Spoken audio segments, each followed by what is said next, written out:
Hey everybody, welcome back to another edition of Eye to Eye. We are here on this channel to talk about WandaVision, episode 6, and this is going to be a live discussion with a lot of spoilers. So, if you have not seen WandaVision episode 6, get out of here now. You don't want to be spoiled. We're going to talk about a lot of things. There's probably not as big of a spoiler as there was last week in episode 5 if you were part of that live stream, but this week there's going to be still some things that probably you want to make sure you watch the episode beforehand. So that's what we're going to be talking about today. Love to hear your comments and questions as we go throughout the stream today. So for those of you who don't know me, my name is Kyle. I'm part one of the dynamic duo that is Eye to Eye Kyle and Jessica. My wife Jessica being the other half. This is one of the opportunities I take when I do something by myself to get on here and just talk about my thoughts, share my thoughts on some series or things like that. So obviously in this series of live streams, we've been doing the WandaVision episode not trailers, but reviews and discussions about everything going on. Everything from Easter eggs to theories, all kinds of stuff in between. And obviously I want to share my opinions, but I want to hear from you, whether you're watching this live or on the replay. And I know we have a lot of people that watch on the replay as well. So don't be shy to share your thoughts and your opinions about what's going on here. So we got some images next to me that you can see that are some key things from the episode that we'll obviously want to mention and talk about. So we'll do that as we go throughout here. A couple things before we get started today on our channel. Always want to give you opportunities to help support the content that we do here on our channel here. And one of the ways you can do that is by joining the Power Line, which is our channel membership program. I'm putting that in the chat window right now if you would like to check that out and become a part of that for as little as $1.99 a month. It does allow you to get access to things that nobody else does. So you might want to check that out and see if it's something that you might be interested in doing. And we have several people that already do that. So thank you guys so much for those of you that are being a part to help create the content here on this channel. And also, as of this moment, there is still a sale going on in TeePublic. You can find that in the description, the link there. I don't have it handy for the chat window, but you can get $13 tees right now at 35% off. You can get our logo or some other Disney gear over there that you might want to check out and help support our content here. But you can also support an independent artist as well that does those designs. So those are good ways that you can do all that. So anyway, so that's all the stuff I have for you beforehand. If you're enjoying this content, please make sure you smash the like button, hit that subscribe button, and the notification bell, which I can't talk today, which means it's going to go great. All right, so let's talk about WandaVision episode 6. I think the first thing I want to talk about is each episode we have had a different decade or era represented. Now, traditionally, it's been going, I think it started with if I have this right, it was the 50s in episode 1, 60s episode 2, 70s episode 3, episode 4, we took a step back and, or maybe it was actually the 80s, but anyway, we took a step back in episode 4 and did a little bit of a outside view of the WandaVision world and see what was going outside. Episode 5, we thought we were all getting the 80s, but I'm not so sure. Jeffrey, thanks for joining us. Appreciate you being here, my friend. Love to hear your thoughts on this episode today as well. So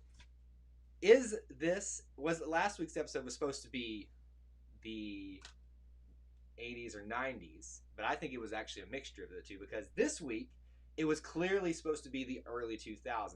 The heavy influence of this episode was Malcolm in the Middle. It was the camera angles, it was the intro music, the intro style of doing things, all Malcolm in the Middle heavy related, where we've had a nice mixture of everything when we were representing these decades in an episode.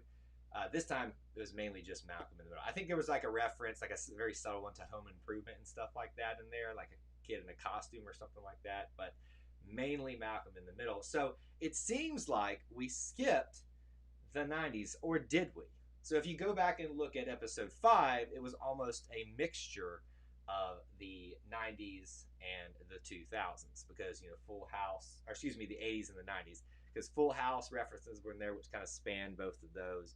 There were some other more 80s driven things that were in the episode as well. So now, for some reason, I don't know why we just skipped the 90s altogether, because there were tons of sitcom 90s stuff that you could have used and done an episode on its own. So I got to think there's got to be a reason for that. Why would we kind of skip or just kind of combine the 90s? Maybe it's going to revert back to the 90s or something like that in a time frame, because obviously what's coming up next is more of our decade or our timeline right now. I think I've heard references that we're going to get some scenes that's like Modern Family, which is, I think, an ABC owned property. So we'll see if that happens with episode 7 is what it's going to be. I get the feeling, though, episode 7 is going to be another one of those ones that takes a step back out of the actual sitcom world a lot, and we see more of what's going on with Sword and Monica Rambeau and Jimmy Woo and everybody else. So that's kind of what I wanted to start off with talking about there. Pierre says we're going to see the scene of the recovery of Vision's body as seen by Wanda. Now, are you confirming that, Pierre, or are you saying that's your opinion? By the way, and I think I've said this at the beginning, there are spoilers contained in this, and we can talk about some of the things that have been leaked. If you've seen, I could not resist. I watched what supposedly is a major leak for the ending of WandaVision, and if it is true, I'm not going to say it here, and if it's put in the comments, I'm not going to address it just because I don't want to spoil things. You can go investigate that on your own. I will lose my ever-loving mind if that is a legit thing here. But Pierre says we're going to see the scene of the recovery of Vision's body as seen by Wanda. Hey, here's a quick question for everybody. Would you have wanted to have seen that at the end of Endgame? Because that was the rumor that was going to be the post-credit scene, as the traditional Marvel, thing is to put a post-credit scene. Would you have wanted to see that actually as part of that? Or did you kind of just like the way it ended? To me, personally, with what all that Endgame climactic ended in, I think it was fine without a post-credit scenes, and this one is being better utilized as part of the show here. So potentially, yes, I think we're probably going to see some investigating into that by Monica, by Darcy. Well, Darcy's now part of the Hex now, as we come to find out. All right, so we talked about the decades, and I got like a list of notes here. I was just jotting down as I was watching it and kind of listening to other people's opinions too, trying to spark some things here. Wanda is no longer hiding her powers. Now, we kind of saw this in the last episode where she brought up to Vision, I'm tired of hiding. I'm tired of, pretending all this stuff. So it's kind of like there's this battle going on in her head, right? There's this battle going on of, I want this reality to be pristine and pure as possible, but I don't want to continue to hide my true self. So you can really tell there's this inner turmoil going on between how much control she has and controlling the pristine reality, but also wanting to be herself. And in this episode, I mean, she basically just blatantly ignores the fact that there are people around and that they can see what she's doing. In the one scene out there in the town square with the Halloween setting, she just freezes time. Now, do they realize that's what she's doing? And is that why she's so secure in doing that? I just find that interesting that she's becoming more cavalier with that. And I guess the question I have is, have we gotten to the point in this reality where not only she, but the people, even though they're being controlled, just accept everything, and everybody just has this understanding? Is like, okay, Wanda is going to do some weird things sometimes, maybe Vision sometimes. We're just going to pretend like it's all hunky-dory, because if we don't, Wanda's going to kill us. I think that's might be what's going on here. A little bit back to the little sitcom beginning of the show, with the Malcolm in the Middle thing. Did you notice that the sitcom version of this switched to the point of view of the kids, of Billy and Tommy? Them opening up the dialogue, describing what's been, they did little quick inserts of commenting on things. I picked up on that very early, and I found it very interesting that it was coming, and that's a very Malcolm in the Middle type of thing that you would do there. But I don't think it's just that they were trying to do an homage to that. I think that's very intentional. And I wonder, there's a lot of theories out there. I'm not a big comic book fan, but I've read up on some of the stories from it and theories that you can subscribe to on this. And I do think that maybe they are becoming the more central figures because they're going to be the key thing at the end of this series. And if these two are real, if they're actually just something fake, some type of vessel that's going to be utilized by another nefarious being, I don't know. But I don't think it's a coincidence that the two of them have become the central point of view in the sitcom version of this. And when I say the sitcom version, because obviously Wanda and other characters are having little quick asides where they kind of break not the fourth wall, but they break their wall that they're in and talk about reality. And Pietro and Wanda do that a lot. Herb and Wanda did that at one point. A lot of other people there. Pierre thinks. Let me bring this up here. He says it is Mephisto who walks from body to body. Agnes, then Quicksilver. Indeed, Agnes and Quicksilver make references to the devil, but not simultaneously. Um, Agnes no longer owns. She tries to flee, taking the car. So it's a little bit further along my notes, but we can talk about that. What's going on with this Agnes character? I think it is obvious that the creators are trying to make us think that is Agatha Harkness. The references that you see for this are her cackle. She's in a witch's outfit. She's wearing the color purple through all of this. So it's clearly that they're trying to make us think it's Agatha Harkness, and it may be.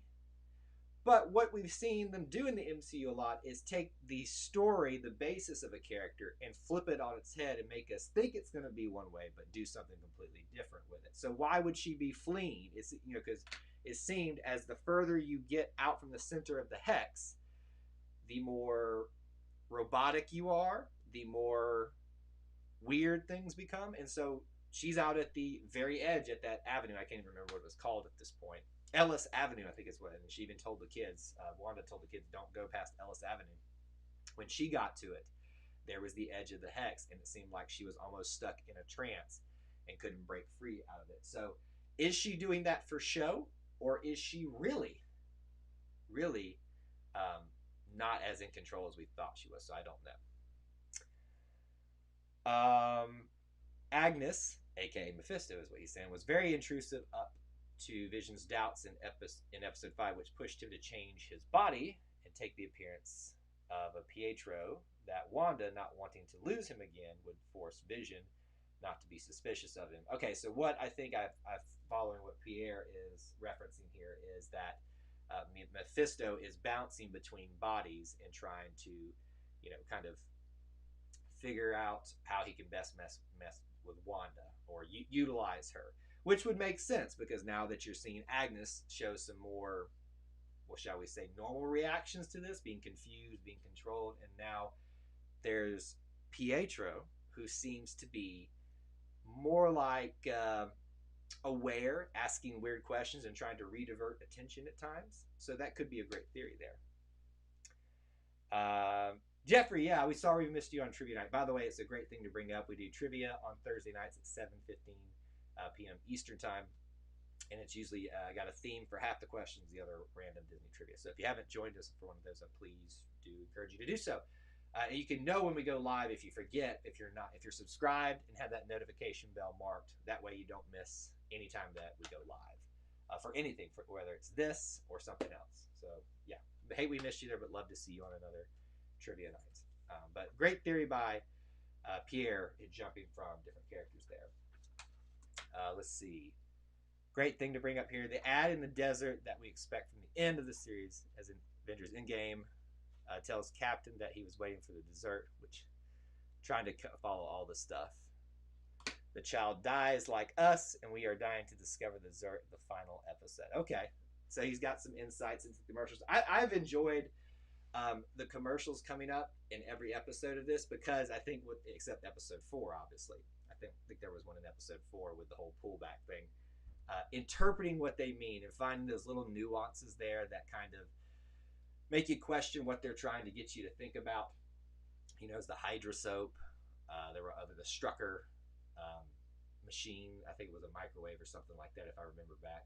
So it's always interesting. And this commercial in this episode was straight up a 90s commercial, even though it felt like, or a late 90s, early 2000s commercial. And they called it Yo Magic. I think it's obviously supposed to be Yo Play. It was a very creepy ending to it. But I do enjoy having these commercials and trying to interpret what's going on with them. Let's talk about those character costumes. I've got them right up here on the screen so you can see them. What did you all think about the character costumes?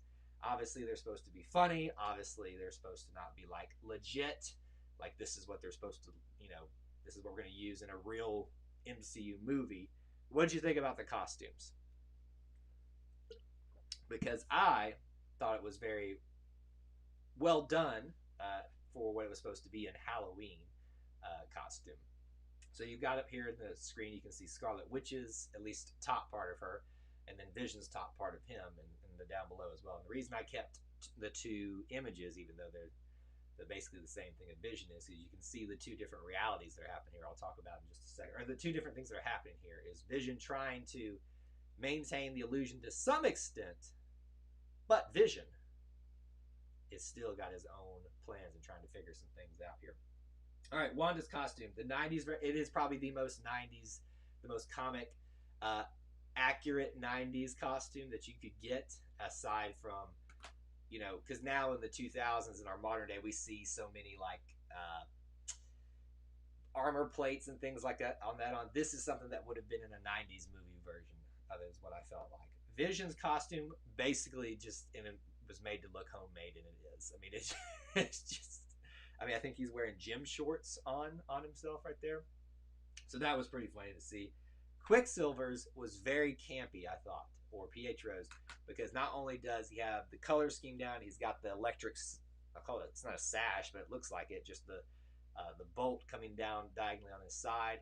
He had the hair stuff, which I just could not stop staring at. Like, first of all, how did they get that to stay like that? I know it's not his real hair, but how did they get it to stay like that? That was really crazy.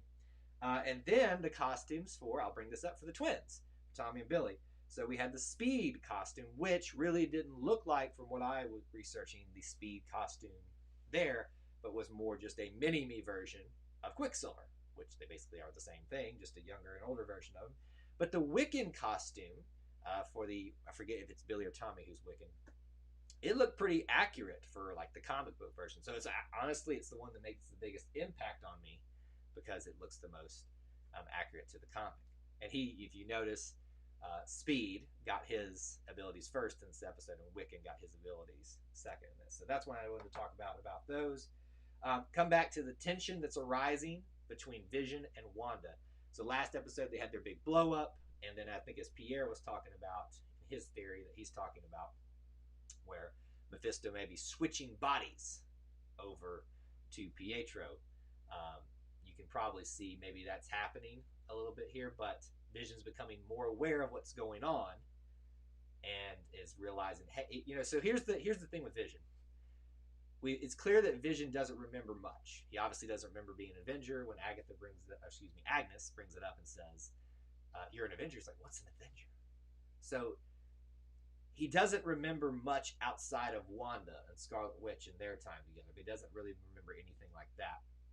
But he's obviously cognizant enough to know something is going wrong here, and he has to investigate it. So now he's playing this game, a dangerous game with Wanda, where he's playing along to some extent, but then he's making up excuses. I got to go be the neighborhood watch, so I can go investigate things, and that's how he goes out to the edge of the hex and figures some things out.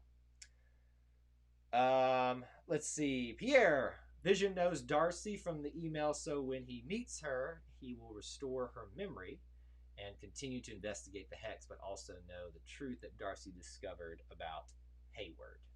So that's a great point. Let me bring up Hayward. What does everybody think about Hayward? It's very easy to hate him, isn't it? I personally, I kind of hate that they're making Hayward such an unlikable character, because it seems so forced to me. I know that that's kind of the thing that you have to go with here. But to me, that's, if I had one complaint, it's the way that they're portraying Hayward. If he is going to be a big bad in the end of all this, I would much rather it have been a little bit more subtle, because I like that turn where you kind of trusting guy, maybe there's a little bit of mystery about him. I would rather there be a sudden turn, as opposed to this dragging out of us just finding out that there's things that we don't really like about him. So what do y'all think is going on with him? I'm not so sure. There's a couple of theories I've seen out there, but I haven't really subscribed to any of this. I just kind of wish they wouldn't have made him so unlikable.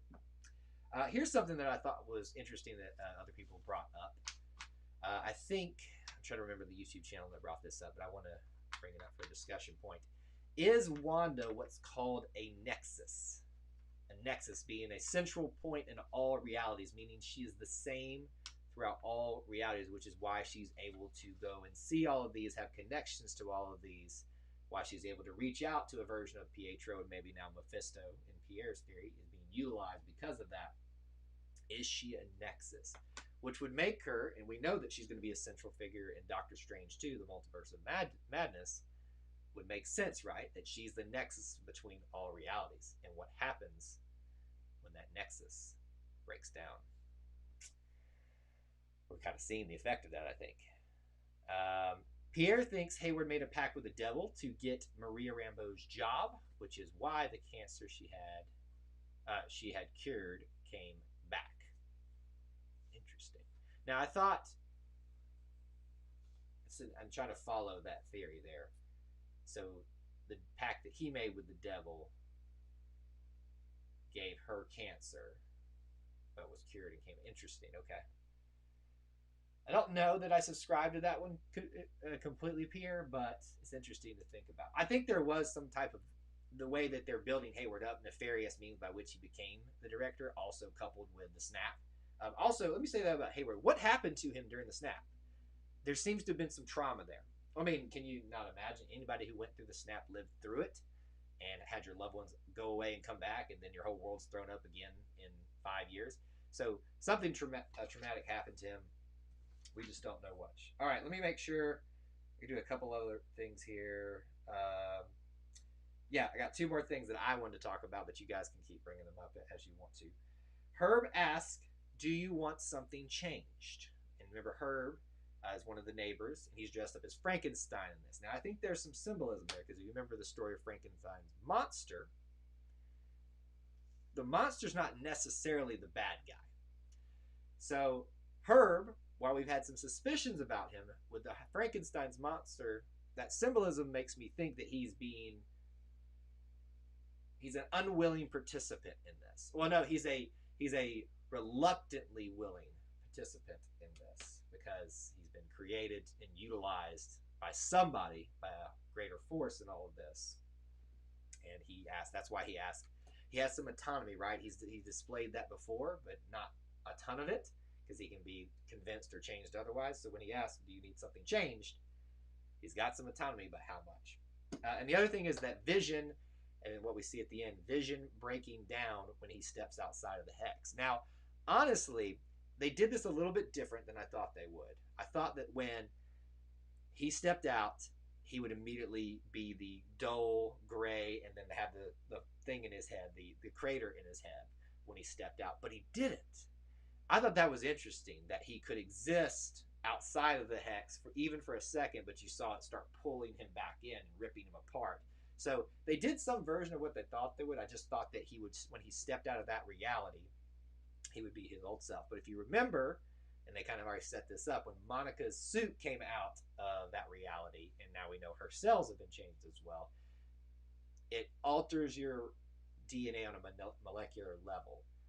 So that's not a shock when you start thinking about all that stuff. But that was an interesting thing that we got to see this time around. Pierre says, Wanda's world awakens powers in people like Monica. An apparition of Hexmen equals X-Men. It really does feel like this is going to be... I honestly think it's a little quick for all that, but it really starting to feel like that this is going to be the beginning of the X-Men for the MCU universe. And I love it. I want them here, but I didn't expect it to happen this soon. Pierre also says the visual effects of that scene were incredible. It was like we were watching it with 3D glasses. And it shows you how far, or what the budget is like for a series like this, and how much Marvel Studios is investing, not just in their movies, but the Disney Plus series. And it's showing with what they're getting out of it. So that's a great point. I really loved that whole visual, and seeing the pieces kind of fly off of them throughout the whole thing there. So that's what we learned here. Here's what we're going to do. We're about wrapping up with our time here. I want to get your last minute comments or questions about this, or anything really, that you can drop here. Let me remind you of a couple things at the end here. These are ways that you can help support our channel here on i2i. Obviously watching the videos, being part of that, dropping a comment, or even hitting that like button if you enjoyed this content is always helpful. But you can join the power line as well. It's in the top and the bottom now of the chat window. If you want to at least check it out and see if it's worth your time, to sign up for as little as $1 a month or $1.99 a month, excuse me, and get yourself some perks that nobody else gets. So that is there for you if you'd like to do that. We also do PayPal, but we also do TeePublic Store. Speaking of which, there is still a sale going on very briefly here. I think it'll be over as of today or something like that. But if you want to go check that out and get our logo or something else like that that's Disney related, you can go check that out over there. And I also put the link for our second channel that my wife and I do if you want to go check that out. It's Disney Parks related. That's also there. All those links, everything we mentioned here is in the description below. And please do make sure you smash the like button if you enjoyed this content today. So I didn't get any last minute comments or questions. But thank you all who were here live. I hope if you were watching this on the replay, we know a lot of you do. We hope you enjoyed this and will consider joining us for another live stream someday, whether it's this, a trivia night on 7:15 p.m. Eastern time on Thursdays, or we'll see you on another video or something like that. But thank you guys so much for watching. Until we assemble again, may the force be with you, and I'll see you real soon.